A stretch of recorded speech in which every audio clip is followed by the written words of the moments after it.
Olá pessoal, seja muito bem-vindo a mais uma atualização da carteira InfoMoney. Hoje é terça-feira, dia 6 de setembro de 2016. A gente está atualizando a carteira para o mês de setembro. Vamos falar um pouco do resultado de agosto e também vamos falar um pouquinho das mudanças. A gente teve uma série de mudanças na carteira InfoMoney que continua indo muito bem nesse ano, acumulando ganhos de 38% nesses primeiros 8 meses do ano. A gente tem ainda mais uns 4 meses para bater o índice e ter um resultado bem legal para quem está acompanhando a carteira desde o começo. Bom, para quem não me conhece, eu sou Thiago Salomão, editor de mercados do InfoMoney. Eu já agradeço a participação de você que está assistindo pelo InfoMoney TV, você também que está assistindo pelo Facebook. A gente está com a conexão direto para os nossos 1 milhão de seguidores na rede social que também está assistindo a nossa transmissão. E sempre ao meu lado, João Sandrini. João, manda um oi para o pessoal aí. E já queria que você já respondesse primeiro, falasse um pouquinho de juros, já que a gente fala muito de bolsa, então eu queria que você já abrisse falando um pouquinho de juros. Começaram as apostas de que a Selic deve cair no próximo mês. Para o investidor que está em renda fixa, qual o movimento que ele tem que fazer, pensando agora no cenário que finalmente pode chegar os cortes na taxa de juros do Brasil? Eu acho que o cenário que está se consolidando é de queda de juros. Aí a dúvida do mercado é se vai ser em outubro, né? Começa agora em outubro ou em novembro. Mas aí o país com a economia do jeito que está, aí a maioria das empresas trabalhando muito abaixo da capacidade, nessa recessão agora que está se estabilizando e a inflação caindo, estaria finalmente o cenário pronto para o começo da queda da taxa de juros. Além dessa dúvida aí de saber quando que vai começar, outra dúvida que todo mundo sempre tem quando começa um ciclo de queda de taxa de juros é onde, né, que esse movimento vai se encerrar.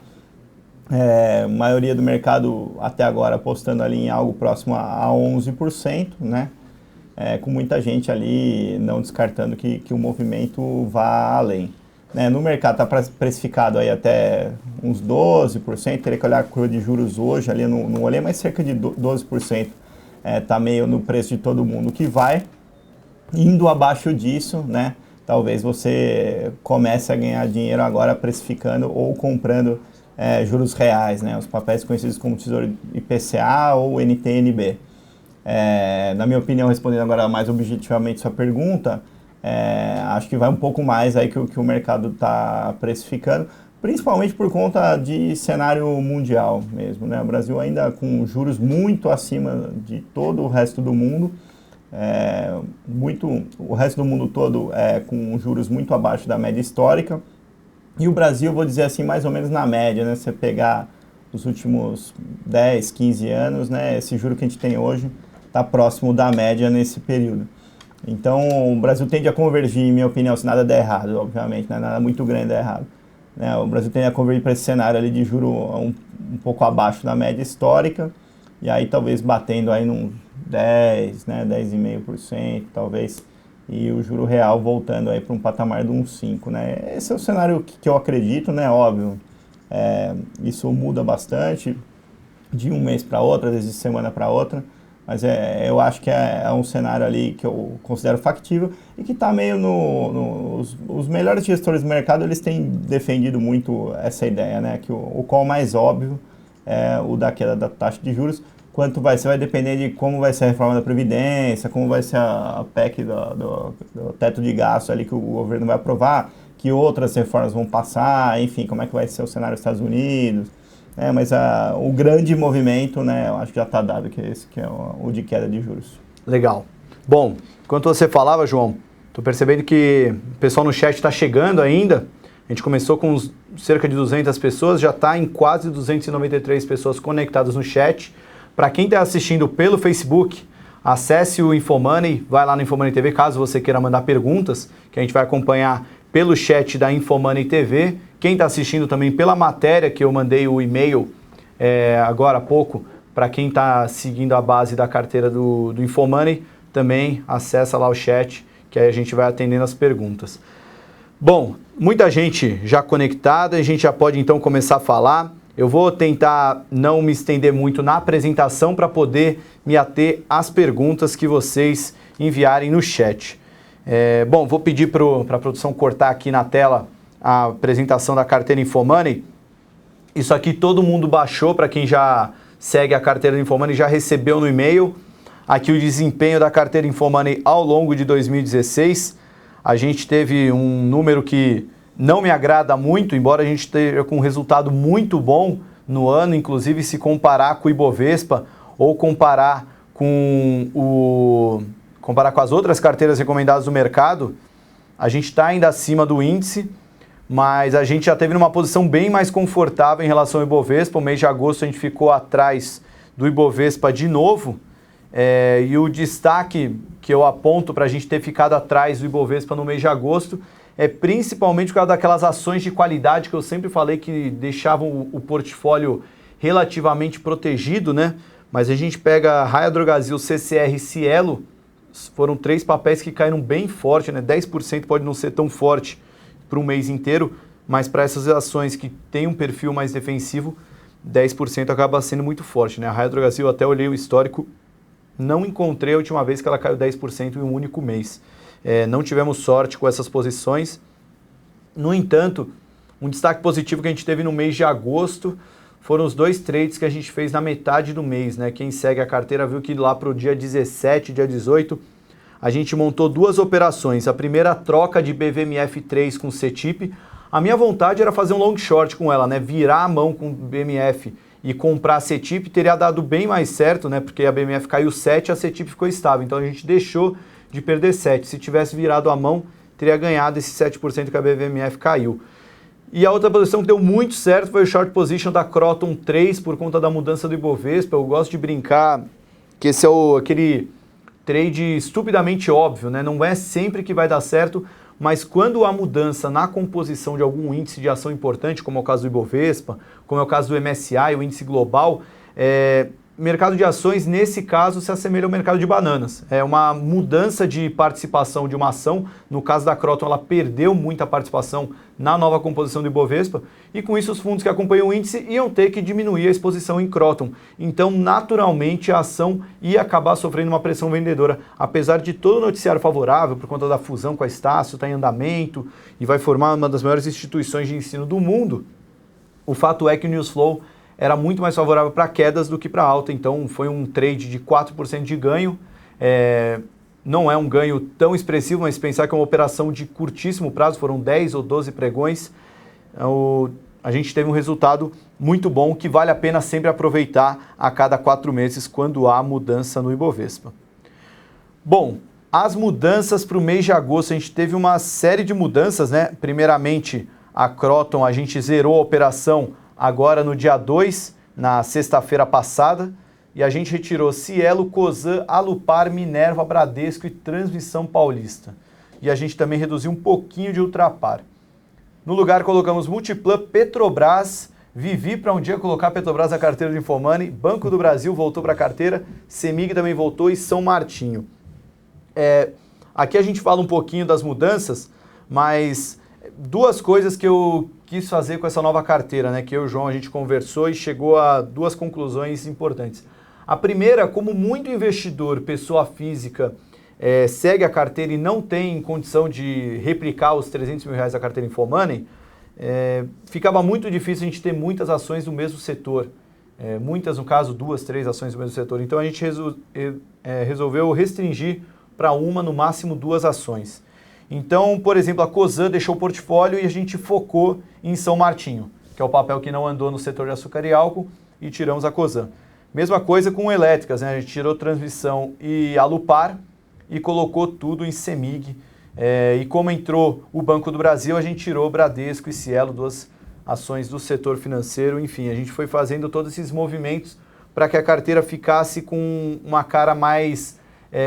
menos diversificada. A diversificação é importante, mas o excesso de diversificação para o investidor pequeno pode acabar sendo destrutivo, pode acabar pulverizando o resultado final dos investimentos dele. Bom, uma justificativa rápida da entrada de cada uma, né?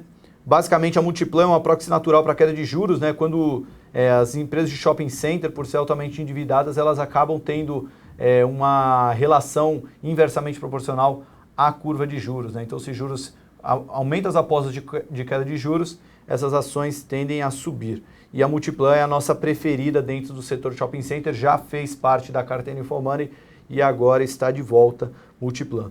Banco do Brasil, Petrobras e CEMIG entram naquele combo de empresas problemáticas, empresas com umas não tão saudáveis se comparar com outras empresas do setor e são geridas pelo governo, mas exatamente por todo esse cenário que elas tendem a andar mais no curto prazo, já que a nossa expectativa é que a Bolsa continue o movimento de alta pelos próximos meses. Talvez a gente possa sofrer um pouco de instabilidade nos próximos pregões, mas tendo um prazo um pouquinho maior, essas ações tendem a andar mais que os seus pares. Sobre Petrobras, contribui positivamente, além da série de notícias favoráveis, vinda de ativos, a nova gestão, até o petróleo que parou de cair, o dólar também começou a cair, ajuda o endividamento da empresa, né? Lembrando que a Petrobras é a empresa mais endividada do mundo.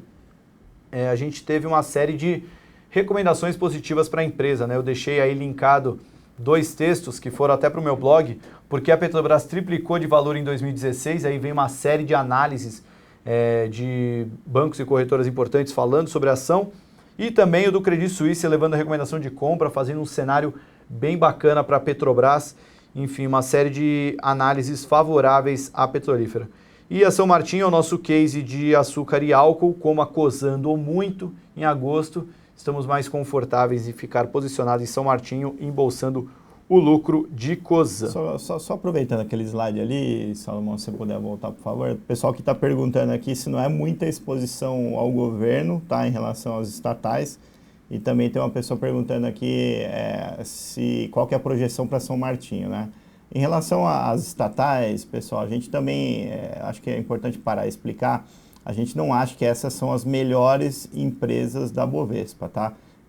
Se for olhar o fundamento, né, a gente tirou, às vezes, uma Cielo, diminuiu uma Ultrapar para aumentar um Banco do Brasil, uma Petrobras, uma CEMIG. Se olhar o fundamento, qual empresa é melhor, com certeza é a Cielo, tá? Com certeza é a Ultrapar, não temos dúvidas em relação a isso. Mas a gente olha também um pouco qual é o fundamento que o mercado está olhando naquele momento. E qual que é o fundamento que o mercado está olhando naquele momento? O mercado está olhando quais são as empresas mais descontadas, né? É um momento ali de adição ao risco da carteira, tá todo mundo colocando mais risco na carteira e tá todo mundo colocando empresas que estão muito descontadas. Aí o múltiplo principal para você olhar isso talvez seja o PVPA, né, o preço sobre o valor patrimonial da ação. E aí quando você pega CEMIG, Petrobras, Banco do Brasil, elas estão ali naquele range ali que elas estão sendo negociadas por entre 0,5 e 0,7 do valor patrimonial. Né? Você tem um desconto ali que pode chegar à metade do preço, né, do valor da empresa, o dinheiro que os sócios investiram para construir aquele negócio. A gente acha que é um desconto interessante. Tá, até tem empresas bem mais descontadas, né? Você pega uma Usiminas aí mesmo com a alta que teve nesse ano aí. Às vezes ela está negociada ali a 0,25% do valor patrimonial. Talvez vocês estejam agora se perguntando, mas por que você não põe a Usiminas se ela está ainda mais descontada? E aí a gente tem um pouco de cautela para fazer a carteira, tá? É uma empresa ali que, a Usiminas talvez não tenha condições ali de pagar suas dívidas, né? Num cenário de um pouco mais de estresse. Então a gente também não tem conforto para colocar na carteira. Agora, ações que estão descontadas e que a gente está com convicção que não vão quebrar, né? E aí, eu acho que é o caso da Petrobras, eu acho que é o caso do Banco do Brasil, eu acho que é o caso da CEMIG, né? Talvez tenha um endividamento ali um pouco grande, mas que vendendo alguns ativos, né? Fazendo um bom trabalho ali de gestão, a empresa é plenamente recuperável, essas a gente está colocando na carteira.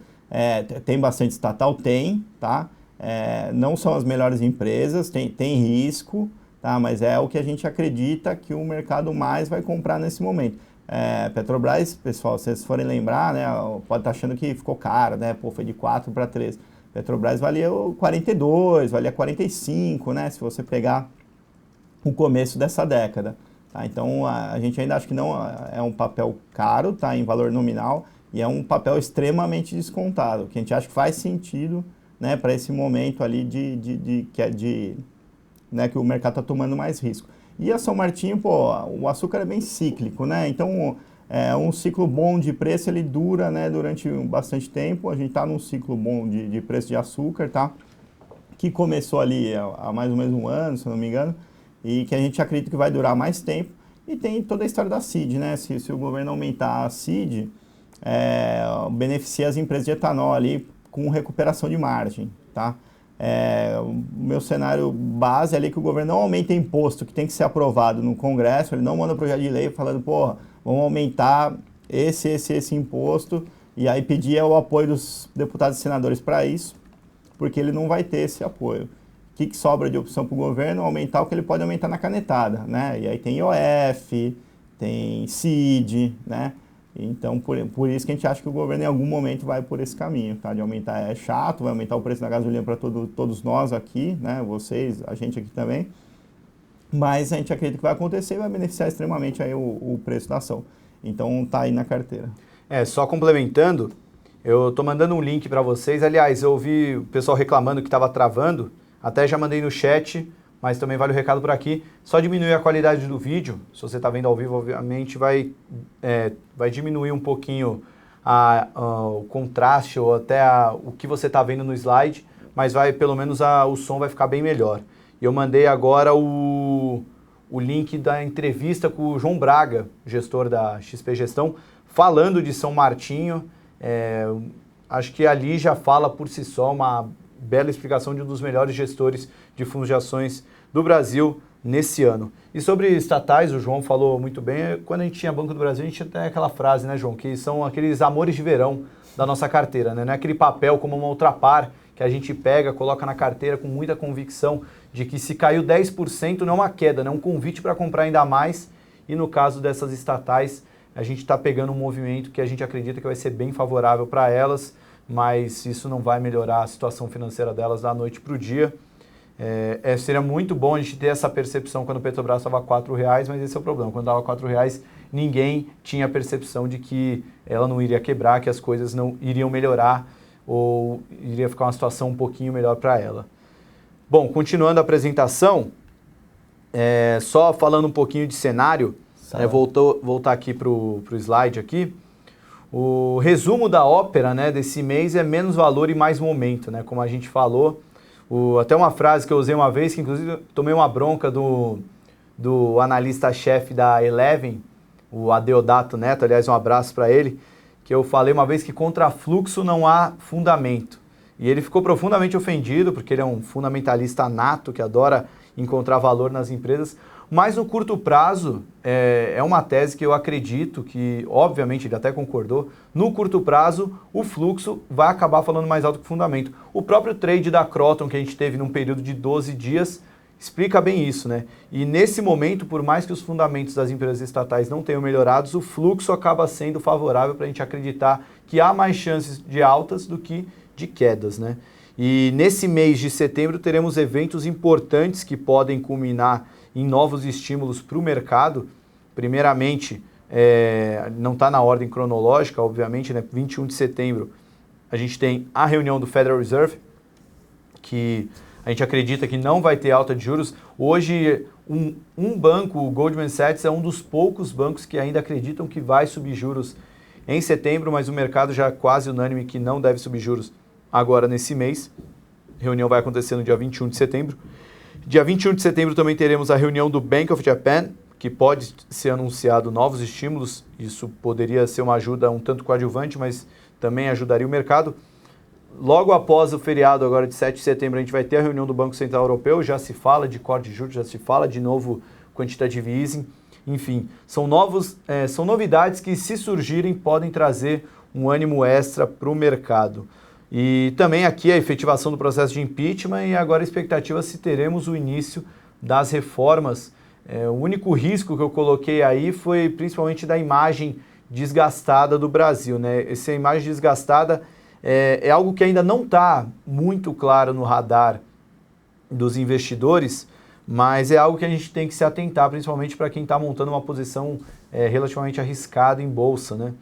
A gente teve, após o impeachment, uma quase ruptura na base aliada, né? Minutos depois da conclusão do impeachment, a gente viu diversos caciques do PSDB já batendo cabeça com o PMDB. A gente teve também no fim de semana as manifestações que foram expressivas, apesar do... Aliás, acho que até, não é nem apesar, é por conta até do um pouco de vamos dizer, prepotência do Michel Temer, até outros ministros, o próprio José Serra, que minimizaram um pouco o efeito das manifestações. O Meirelles ontem veio até, trouxe um tom um pouquinho mais cauteloso para as manifestações, porque o grande risco disso é como que o estrangeiro está vendo isso, né? E até logo depois a gente viu ontem a operação da PF que conduziu os irmãos Batista e até o Walter Torre. Enfim, é uma série de novidades que estão surgindo que podem trazer não vamos dizer um desânimo, né? Mas toda aquela euforia que a gente poderia ver com o pós-impeachment pode ficar um pouco postergada por causa de notícias que não são tão favoráveis para a imagem do Brasil. E por último, mais ou menos importante, o corte de juros no Brasil, que pode ficar agora para outubro. E aqui no último slide, eu coloco leituras indispensáveis para esse mês. A gente fez uma entrevista com a Mônica de Bolle.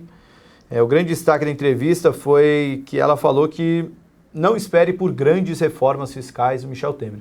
Espere por privatizações. Isso sim ele consegue fazer, mesmo sem apoio popular, mesmo sem apoio da base aliada. E falou que o Temer não é o super-homem que o mercado acredita e destilou uma série de críticas ao novo presidente. Mônica de Bolle, economista, hoje ela mora em Washington, mas acompanha bastante o Brasil. Também entrevistamos o Márcio Apel, né? O Márcio, ele é um dos principais gestores do Brasil hoje em dia, né? Ele tem tido um resultado muito bom com o novo fundo dele, a Adam Capital.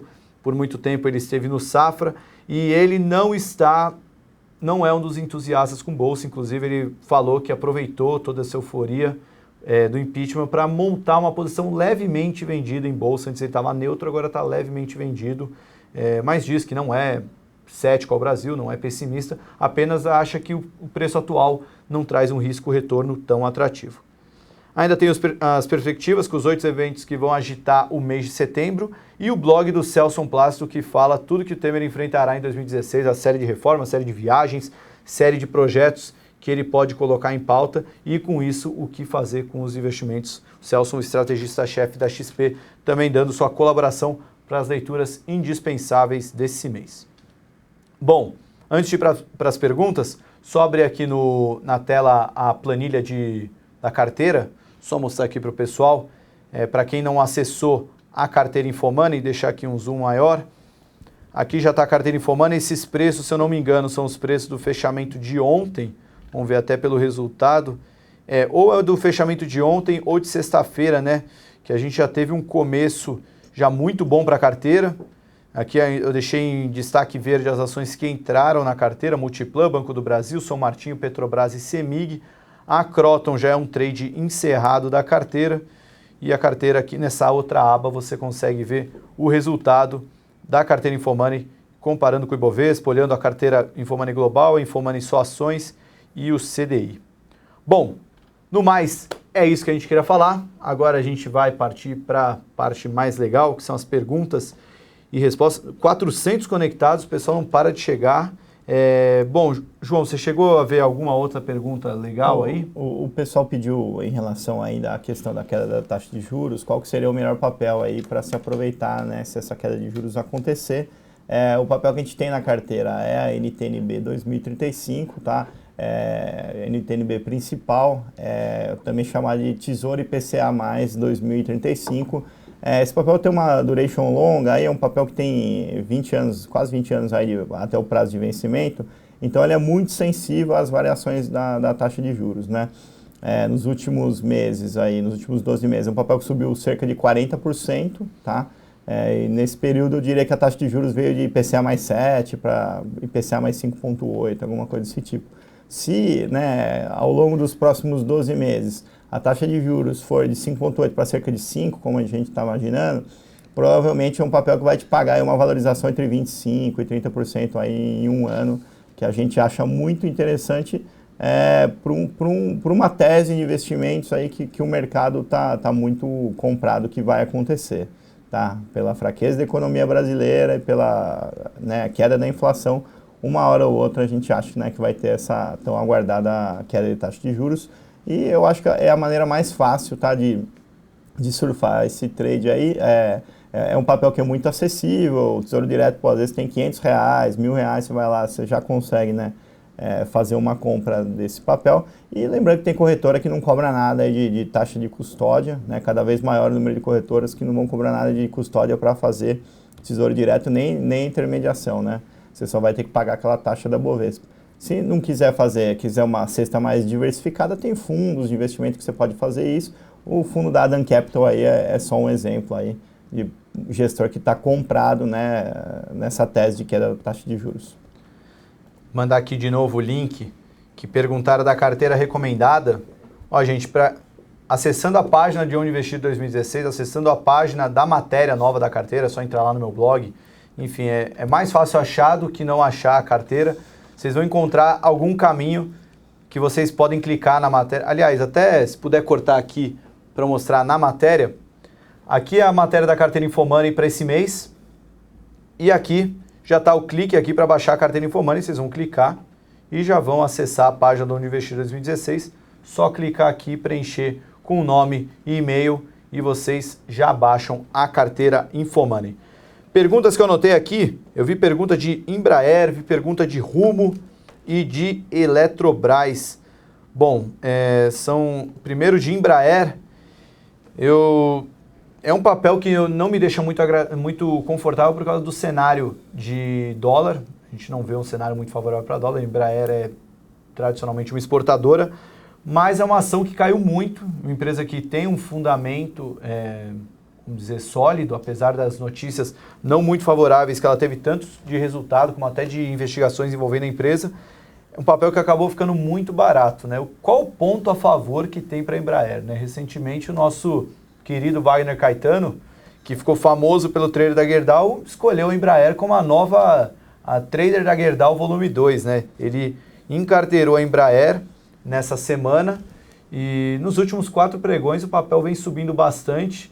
O Wagner Caetano não vai acertar todos os trades da vida, mas ele tem um track record que acaba favorecendo a percepção sobre a ação, e mesmo com o cenário de dólar em queda, a ação está ganhando espaço, está tendo uma valorização interessante. É um papel que para o investidor que tem um prazo bem longo, está num preço extremamente interessante, né? Mas para a ideia da carteira InfoMoney que tenta aproveitar os momentos de curto, médio, um longo prazo seria 12 meses, é uma ação que acaba não sendo tão interessante, já que a gente não vê um cenário tão favorável para dólar. Há outras ações que devem performar melhor que a Embraer. Tem um comentário a mais na Embraer? Só lembrando que o Wagner Caetano colocou R$180 mil nessa ação aí, entrou pesadamente, né? A gente teve com ele aí outro dia, ele falou, pô, quando eu acho que o cenário vai virar, eu gosto dessas ações que se beneficiam da alta do dólar. Hoje, Embraer subindo 3%, mesmo com o dólar caindo 2%. Realmente ele foi novamente muito feliz até o momento aí, né, nesse trade. Vamos ver quanto vai durar. É um pouco o que a gente acha que não vai acontecer, né? Vamos ver, porque o Wagner tem acertado realmente muito. Eu lembro, a gente até quando falou do trade da Gerdau, o discurso que a gente fazia lá no começo do ano era boa sorte, estou torcendo por você, embora não colocaria minha mão junto com você nesse trade. E a gente viu o que deu, né? Ele pegou a ação perto dos R$3 e a ação agora já está encostando nos R$10. Sobre Rumo, eu estou devendo uma análise de Rumo que muita gente vem perguntar dessa ação. O pouco que eu posso falar de Rumo é que ela está diretamente relacionada a um cenário de queda de juros, destravamento da economia, novos investimentos em infraestrutura, e é uma ação que tende a se beneficiar com isso, e inclusive tem andado muito bem, mas ainda é uma ação que eu não me familiarizei tanto para fazer uma análise, mas sei que alguns bancos já deram recomendação de compra para o papel, estava muito desvalorizado também, e acabou tendo um bom movimento nesse, vamos dizer, nesse call de juros, aí uma aposta maior de queda de juros, poderia facilitar, ajudar essas empresas que são mais expostas ao cenário de infraestrutura também, tem um endividamento maior, a Rumo acaba se encaixando nesses dois cenários. E sobre a Eletrobras, o único motivo que a gente não encarteirou a Eletrobras é que ela subiu tanto que se ela não subisse 20% nesse mês, eu já ia ficar triste, porque é o papel que eu queria botar Em julho não parou de subir, em agosto não parou de subir. Eu falei que se colocar agora em setembro, que a gente preferiu apostas mais seguras do setor, né? A Transmissão Paulista, e a gente viu a Eletrobras subindo muito mais do que a Transmissão, muito mais do que a Lupar, muito mais do que a Taesa, outro papel que a gente tinha na carteira, enfim. Então a gente até prefere essa exposição em CEMIG até por ter ficado mais atrás em relação à Eletrobras. Pessoal perguntando aqui de CEMIG, mais detalhes, né? Por que a gente preferiu a CEMIG às outras elétricas? Eu acho que o setor elétrico, ao contrário de Petrobras, por exemplo, se o dono de uma empresa está com muita dívida e ele quer vender uma participação, alguma subsidiária, algumas ações de outra empresa, um negócio que não é muito core, para ele é um bom momento, porque os preços dos ativos de energia subiram muito nesse ano. Né? Já para uma Petrobras, é difícil o cara se desfazer de um poço de petróleo no momento que o petróleo está negociado a $40, sendo que ali atrás ele podia ter vendido, né, com um barril de petróleo a $100. Né? Então não é um grande momento. A tarefa ali do Pedro Parente na Petrobras, ela é um pouco mais espinhosa. A CEMIG não, a CEMIG deve fazer aí nas próximas semanas a oferta da sua participação na Taesa, e vai ganhar um dinheirão com isso, né? Vai vender por um preço super bacana, vai reduzir a dívida dela, né? Vai reduzir a alavancagem, que hoje é o grande problema dela. Ela pode se desfazer ali da participação que está no bloco de controle da Light, no Rio de Janeiro. É um negócio que é amplamente esperado pelo mercado. A Equatorial está louca para comprar.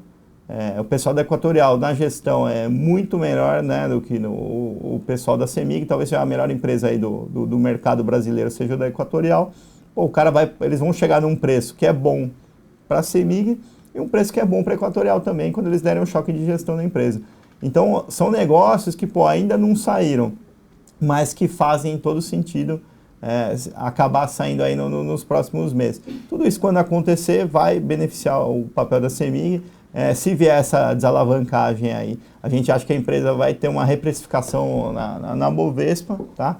É um papel que, se você também pensar, valia R$30 aí até uns 2, 3 anos atrás, tá 9, você vai falar, valia 5, agora tá 9, mas valia 30, entendeu? Então a questão de preço é um pouco relativa e vindo essa desalavancagem, assim, a gente fica confortável.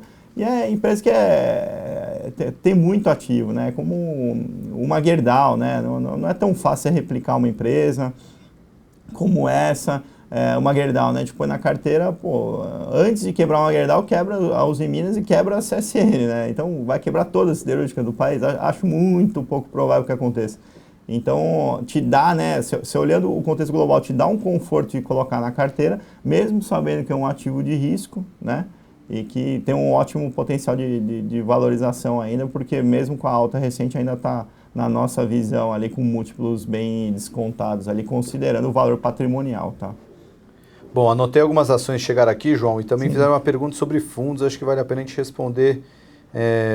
Vamos responder primeiro essa de fundos, porque perguntaram Qual é de fundos? Para quem não tem segurança nem tempo para acompanhar o mercado volátil em ações, vocês têm algum bons fundos para indicar? Eu não sou especialista em fundos, mas tem um que até a gente citou aqui, o João Braga, da XP Gestão.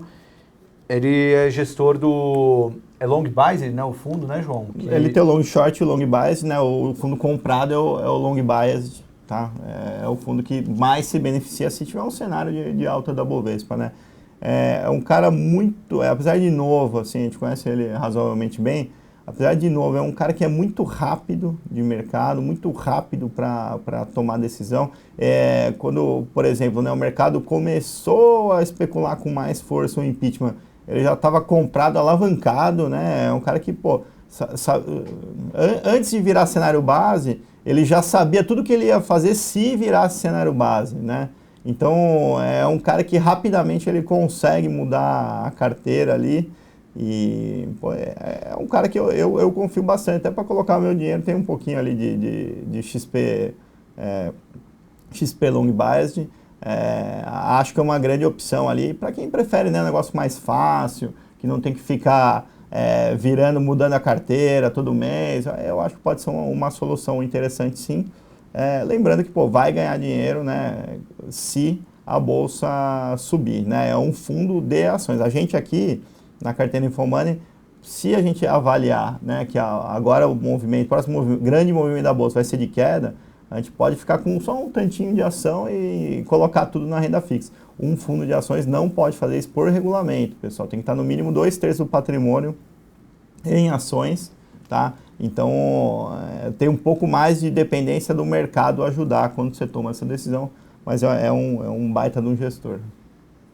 Até outras perguntas que vieram aqui, eu só ia complementar do long buy, era realmente o que eu ia falar. Se o cara que quer acompanhar, não quer acompanhar o mercado o tempo todo freneticamente, deixar num fundo de ação pode ser interessante e vai em linha com outra pergunta que fizeram sobre taxa de fundo de ações.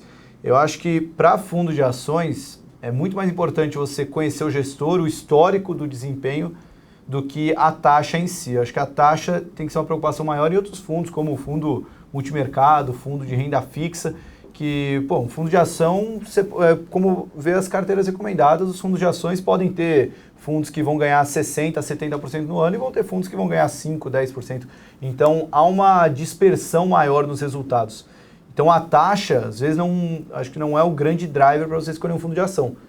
A taxa, sim, pode ser um grande driver para escolher fundos de renda fixa, por exemplo, que dificilmente um fundo vai dar o dobro de outro fundo de renda fixa, já que o benchmark deles são bem parecidos. Continuando aqui as perguntas, vou por ordem de facilidade. Já perguntaram de EcoRodovia se é um bom trade para a queda de juros. Sim, é um bom trade. A gente prefere CCR, mas EcoRodovias sim é um bom trade. Metalúrgica Gerdau é um trade para longo prazo? Não gosto de siderúrgica para longo prazo. A gente está aproveitando esse momento. Pegamos a Gerdau num preço muito bom, estamos ganhando dinheiro com ela já há um bom tempo, não embolsamos esse lucro, mas para longo prazo é uma empresa que ainda tem muitos problemas, né? Então a gente acredita que enxergando um cenário de topo para as ações ou até de estabilização dos resultados, da precificação dos resultados futuros, é uma ação que a gente pode embolsar, já que a gente pegou a um preço muito bom. Mas pensando em longo prazo, prefiro muito mais uma Ultrapar, uma própria Cielo, a Embraer, que citaram aí no chat, do que uma metalúrgica Gerdau. Falar em Cielo também, o que explica a Cielo cair tanto no mês passado? Olha, empresas de muito valor caíram muito no mês passado. A própria Cielo, a CCR, a Raia Drogasil, um papel que não caiu 10% no mês inteiro. É um movimento muito forte e não teve uma grande notícia. Para a Raia Drogasil teve até notícias favoráveis, resultado muito bom e a empresa continua surpreendendo o mercado. Mas se eu tentasse encontrar uma explicação, eu diria que o mercado aumentou o beta da carteira e com isso acabou embolsando o que tinha em ações que não estavam andando tanto para colocar em outras ações. Porque ao mesmo tempo que caiu muito Raia Drogasil e Cielo, subiu muito Petrobras, subiu Vale, subiu Siderúrgicas, outros papéis que, vamos dizer, estão bem mais descontados e têm uma saúde muito pior do que essas outras blue chips. Eu acho que o Cielo, assim, tem um ponto que vale a pena, nem sempre o pessoal se atentou, né, ao noticiário aí que rolou no mês. Tem um ponto, a Cielo tinha uma grande vantagem competitiva, que era o fato de ser a única máquina que passava American Express e Yellow, né, eram duas bandeiras praticamente exclusivas da maquininha da Cielo. Isso está acabando, as empresas estão trocando toda a base de POS, né, que é a maquininha de passar o cartão, e vários lugares, várias lojas que você vai hoje, numa máquina da Rede ou numa máquina do Santander, você consegue já passar a American Express, você consegue passar ela. Isso era uma das duas grandes vantagens competitivas da Cielo, na minha opinião, tá? Que está acabando. A outra, que é a mais importante, a meu ver, é o fato de os maiores bancos brasileiros serem os principais acionistas, né? Então, o cara abre conta, a pessoa jurídica no Santander. Óbvio que ele vai, junto com a conta corrente, oferecer a maquininha, falar, eu te adianto o recebível, né? Tem uma série de serviços agregados, né, nessa decisão de abertura de conta da empresa naquele banco. E como a Cielo é controlada pelo Banco do Brasil, pelo Bradesco, tem acordo com a Caixa e com a HSBC, então é um monstro, né? Vamos dizer que 60% do mercado bancário brasileiro, né, tá com a Cielo. Então, esses agentes bancários vão sempre distribuir a maquininha da Cielo. Essa para mim é a grande vantagem, né? Essa está intacta, continua ali, né? A não ser que tenha uma pressão do BC por concorrência também na distribuição das maquininhas, o que não foi visto até agora. Acho que o case da Cielo ali continua bom. Só acho que nos próximos meses aí talvez ela perca algum mercado, porque imagina, antes o lojista para aceitar a American Express, ele sempre tinha que ter Cielo. Agora não, agora ele pode ter, por exemplo, rede e ele vai ter Elo, vai ter uma máquina só. Né? Então acho que vai ter uma diminuição do total de POS, do total de maquininhas aí que estão no varejo. O lojista pequenininho, né, que está nessa crise, de repente, tinha 2 máquinas, talvez corte uma mais cara, né, e fique, por exemplo, com a mais barata, de repente a do Santander, não sei, né, varia muito do acordo. Mas não fique com 2, não tem que pagar 2 aluguéis. E eu acho que, isso vai ter um impactozinho ali nos próximos 2 trimestres ali para a Cielo, tá? Mas não é nada ali que a empresa deixou de ser interessante, porque ali o grande valor da empresa é quem controla ela, isso está intacto, né? Até o que eu ia comentar, eu concordo com o João, mas para mim a Cielo continua sendo, com o perdão do trocadilho, uma máquina de ganhar dinheiro, uma empresa que continua tendo resultados muito consistentes, mas bem o que a gente falou, menos valor, mais momento. Então, acho que há uma certa percepção de que é um papel que não deve andar tanto e, inclusive, até chegou a cair, né? Antes ela estava andando pouco e agora chegou até cair nesse mês. Bom, perguntaram de JBS. JBS só vou comentar porque foi um caso curioso. O João foi um dos defensores de Minerva e eu queria colocar a JBS na carteira. A gente ficou com Minerva por 2 meses na carteira.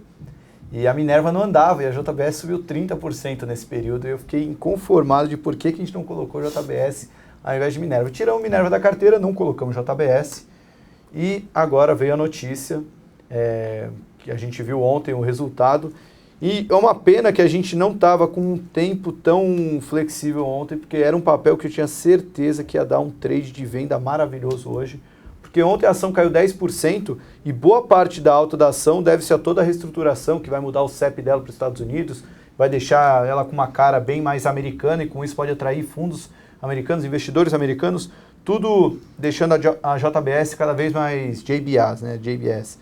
E ela caiu ontem 10% com um feriado nos Estados Unidos. Então hoje, naturalmente, ela deveria, no mínimo, abrir com uma forte queda, já que os gringos que estavam posicionados iam zerar a posição e não deu outro, o papel abriu despencando. Será aquele trade que quem abriu ontem no fechamento do pregão fechou hoje, nem pagou imposto de renda de day trade, pagou imposto de renda de operação normal e teve um ótimo resultado. Mas acho que a conclusão do JBS é que tinha um risco político enorme, que o mercado foi, vamos dizer, deixando de lado e aí o risco virou uma realidade política e acabou afetando o preço da ação. A JBS, ela tem, né, a cada 3 meses, 4 meses, né, surge uma notícia dela envolvendo, né, ou é CPI do BNDES, agora é com a operação da polícia contra fundos de pensão, enfim, essas notícias elas vão e voltam, né, só que elas estão sempre na mídia. Não acho que isso deva ser determinante para o preço do papel, em prazos longos de tempo, tá? Não é isso que não é aí que está o valor, né, ou o risco da JBS. O ponto é que eu acho que ela estava se preparando para fazer a emissão dos Estados Unidos. E aí você imagina uma empresa, né, com tanto de escândalo que tem, ou tanto de liability que tem sobre essa empresa, a Polícia Federal fazendo operação, juiz impedindo o Joesley e o Wesley de atuar no mercado financeiro. Tudo bem, é uma decisão de primeira instância, daqui a pouco cassou, eles voltam, né, e nada aconteceu. Né? Só que para você sair, né, com uma operação nos Estados Unidos, imagina sair uma matéria no Wall Street Journal ali na semana do IPO, lembrando os investidores de todos os rolos que essa empresa está metida no Brasil, todas as denúncias, né? Sem querer julgar ninguém, tá? Quem vai julgar é a justiça, né? Mas todo esse fluxo de notícias que está rolando em relação à empresa, saiu no Wall Street Journal na semana do IPO dos Estados Unidos, a operação micou, né, gente? Então, talvez eles tenham que empurrar essa operação aí mais para frente, tá? E nessa operação, boa parte do valor da JBS estava, né, nessa operação. Acho que a ação chegou a tradar a 9, né? Depois que eles divulgaram a operação, O papel chegou a andar até uns 12, né? Estava mais ou menos nessa faixa, agora voltou para R$ 10. Acho que não sai a operação em breve, tá? E aí por isso que se justifica essa queda que teve ontem e hoje, tá? Não porque o Joesley e o Wesley não vão mais poder nunca mais comandar a empresa, não acho que é isso, tá? Acho que vai caçar decisão. Que eu acho que, de repente, esse IPO aí vai ficar para 2017. Diferente de casos como a gente viu da Qualicorp, até do próprio Bradesco, que, vamos dizer, obviamente é uma notícia que não é agradável, mas na JBS há um impacto tangível, né, que é o adiamento, não apenas uma polêmica, um caso de notícia de polícia. Continuando aqui, perguntaram de vender Pão de Açúcar. Olha, papel que para quem operou vendido nos últimos 15 meses teve mais alegrias do que tristezas. Mas indo no cenário que a gente acredita de corte de juros, recuperação da economia, empresas mais expostas ao consumo tendem a ter uma performance melhor. Então, olhando única e exclusivamente para isso, já ficaria um pouco desconfortável de apostar numa queda de Pão de Açúcar. Mas a empresa tem tido resultados muito ruins, o que tem alimentado as apostas para a queda da ação, né? Mas não é uma recomendação que eu faria numa operação que eu vejo com tão bons olhos. E por fim, falar de Klabin, uma ação que eu gosto bastante, mas não é o timing. Tentamos acertar o timing de Klabin, não pegamos, né, João? Mas para quem acha que era o nosso trade para caso tudo desse errado. Porque ela tem uma exposição em dólar e também tem uma exposição ao mercado doméstico, mas ela acabou não andando nem por um nem por outro. Não nos deu muito prejuízo, né? Se a gente tivesse colocado outro par do setor, teria sido pior na época. Mas é uma ação... Essa entraria naquele time lá para longuíssimo prazo, um papel bem interessante. Tem agora o projeto PUM entrando em vigor, que traz muita confiança para o setor, mas no cenário atual há mais coisas interessantes. Mas a Klabin é um papel que eu gosto bastante. Estaria no meu radar ali, na minha primeira linha de possíveis entrantes da carteira InfoMoney. Bom, nosso tempo está quase se esgotando. João, tem algum recado a mais que você queria deixar? Vou responder a pergunta do Wilson, aí talvez ele tenha lido o meu post. Ele está perguntando se vale a pena vender um imóvel aí e voltar a morar no aluguel. Eu escrevi isso há um tempo atrás. Eu acho que vale a pena se você tiver uma expectativa que realmente o preço dos imóveis vai ficar parado por muitos e muitos anos, tá? Eu fiz isso no final de 2014, mas eu tinha que vender um imóvel, tá? Tava me separando, enfim, aí tem que fazer a partilha. E aí eu tive que vender um imóvel e eu não ia ter aquele custo, né? Que você tem que pagar imposto de renda quando você vende um imóvel. Você tem uma série de outros custos ali, você tem que mudar, você tem que fazer um monte de outro, né? Montar um apartamento novo. Eu tive que, como eu ia ter que fazer isso de qualquer jeito, eu optei por não comprar, né, um novo imóvel imediatamente, tá? Paguei meu imposto de renda e esperei. Achei que não ia subir e talvez fosse até cair o preço, então que valeria muito mais a pena ficar na renda fixa.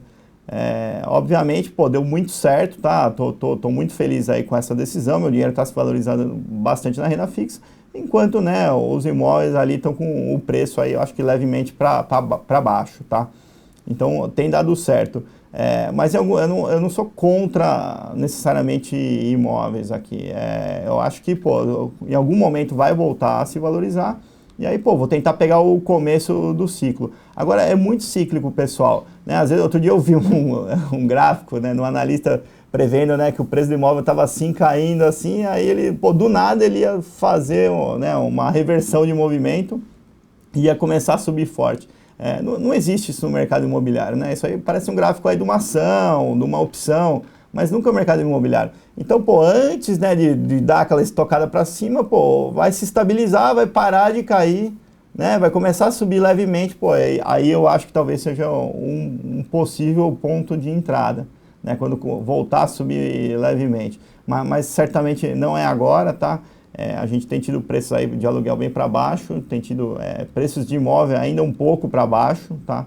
E aí eu vou fazer. Agora, você me perguntou, depende um pouco de sorte, porque para você vender e recomprar depois, você vai ter um custo de transação que é uns 15%, né? Então você já larga com menos 15%, porque você vai ter que pagar IR agora, depois você vai ter que pagar a comissão de corretor. depois você vai ter que pagar ITBI, depois escritura, né? É um negócio que custa muito caro comprar um imóvel, fazer mudanças, né? Então, tem que estar com aquela visão de que, pô, imóvel, é aquela aposta que o imóvel vai ficar pelo menos 3 anos sem subir nada, tá? Na minha opinião. Se você tem, né, essa convicção, tá? Eu tenho uma convicção que não vai subir nem nesse ano nem no próximo. Agora, 3 anos, eu não tenho essa visibilidade, é que eu não teria, né, essa convicção para te passar, não. Bom, do chat, deixa eu ver se tinha chegado alguma coisa nova. Estava acompanhando a transmissão pela matéria, que eu acho que o link que entrou na matéria do Infomoney, não sei se é o mesmo link que está pelo chat. Eu estou vendo que tem muita gente pelo chat, pela matéria não tem como vir comentário, então não dá para saber se o pessoal está assistindo pela matéria. Mas, bom, eu vi que chegou uma pergunta de VAGR3, acho que é o último papel que dá para comentar. Tem muito a se beneficiar se sair o projeto de lei que vai permitir que estrangeiros comprem terras brasileiras. Mas aí entra um pouco naquele call especulativo, já andou bastante, e especulação por especulação a gente prefere outros ativos, né, como a gente até colocou na carteira Banco do Brasil, Petrobras e a própria CEMIG. Bom, para quem não baixou a carteira, o link eu vou deixar de novo aí para vocês. Só lembrando que quem segue a carteira Infomoney, quem está no grupo de alunos do curso Como Montar uma Carteira de Ações Vencedora, já recebeu a carteira Infomoney desde semana passada, por isso que até esse rendimento aqui o pessoal conseguiu pegar, porque já montou a carteira na sexta-feira, logo que a gente mudou o portfólio, e a gente está divulgando a carteira hoje para vocês, e as recomendações continuam válidas, apesar das ações já terem subido bem, a recomendação é até o final do mês, pelo menos. Perguntaram para mim de stop loss, stop gain. O nosso cenário é esse, então a ação pode subir 10, 20, 30%, que vai continuar em carteira. O stop loss a gente não trabalha, pelo menos para essa carteira que tem muito mais fundamentos, a gente acaba mudando a carteira caso enxergue que o motivo pelo qual fez a gente colocar a ação não existe mais. Mês passado, por exemplo, a gente tirou a BVMF da carteira, nem estava caindo, mas porque o nosso racional de trade era de que a CETIP ia ter um risco-retorno muito mais interessante que a BVMF. Acabou dando certo porque a BVMF caiu 7%, nos impediu de ter uma perda maior, mas a gente não trabalha, pelo menos para a carteira Infomoney, com stop loss, stop gain, uma estratégia mais de trader, de grafista, mais de curto prazo, que faria mais sentido. No nosso caso, não. Nossos stops até acabam sendo mais janelas de tempo, como foi o caso da Croton, que a gente zerou na virada do mês. Bom, já falei até demais, eu queria agradecer a audiência de vocês que acompanharam pelo Facebook, vocês que acompanharam pela Infomoney TV. A gravação vai ficar disponível na matéria que vai ficar no blog no meu blog, onde o Investidor de Sucesso. Por favor, sigam a carteira, deem feedbacks. Quem quiser fazer parte do grupo de alunos para já receber os trades anteriormente, é só acessar lá o curso Como Montar uma Carteira de Ações Vencedora. Será muito bem-vindo. E eu espero que a gente tenha um resultado muito bom nesse mês e dê uma estiringada no Ibovespa. Já abrimos 1 ponto nesses 2 dias, que a gente mantém isso até o final do mês, né, João? É isso aí, pessoal. Tomara que todo mundo ganhe dinheiro junto aí. Muito obrigado, hein? Pessoal, um abraço, bom mês e até mês que vem com mais Carteira Infomoney. Tchau!